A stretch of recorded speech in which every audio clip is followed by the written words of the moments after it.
শুনবো আজকে আমার মরার ভাতের ধামা কি বুঝে জানিস? এই মিয়া তুই যদি ক্যালেন্ডার হতো তাহলে তো প্রতি বছর বছর একটা করে পাল্টাতো। তখন আমি বলেছি আরে শয়তান ভাতার, তুই যদি খালি আদা রসুন হতু তাহলে তুই দুই বেলা আমি এঙ্করে এঙ্করে এঙ্করে শেষতুন প্রতিদিন। কমা মিয়া তুই পাসনি। প্রতি বছর বছর পাল্টাতুন শখ কত। প্রতি বছর পাল্টাবে তুই খামে আসতো থমু এঙ্করে আদা রসুন মারার মতো শেষা শেষা ফ্রিজের মধ্যে ভরে তুমি কোটেট করে। চিনিস কি মনে করছিস তোরা মরদ হয়েছিস এক হাত উপরে উঠে গেছিস? এত সস্তা এত সহজ ছাড়া দেবো পাল্টাবো আর ফ্রিজের মধ্যে ভরে তুমি কোটেট করে। বরফ বানাম বরফ। শোন যা বলিস ওই পর্যন্ত থাক, আর জীবনে তখন পাল্টাতে চাবো না। মরবু তাও ওই বউলিয়ায় মরবু, বাঁচবু তাও এই বউলিয়ায় বাঁচবু।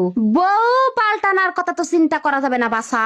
বউ পাল্টানোর কথা যদি চিন্তা করিস তোকে করে মতে চাইছে সিলে পেঁচে সুন্দর করে ব্যালেন্ডারের মধ্যে তুলে ঘর ঘর করে বাইটা করে খেসে খেসে করে কোটার মধ্যে ভরে ফ্রিজের মধ্যে ঢুকা দেবো। বছর অন্তর বাইর কর মত দেখবো তুই কেমন আছিস। তারপরেও তো তুক ছাড়া যাবো না রে ভাতার। এত সস্তা কত শখের বউ আসনু আমি তোর রে ভাতার। কত জনা লুক লিয়া যায় খাইয়া দেয় আমাকে লিয়া ইঞ্চি ধরে বান দে এতগুলা লুক লিয়ে, আর এত সহজে তুক আমি ছাড়মু এটাই বিশ্বাস? মরলেও একসাথে মরমু বাঁচলেও একসাথে বাঁচমু, তাও তো তুক আমি ছাড়মু না রে ভাতার।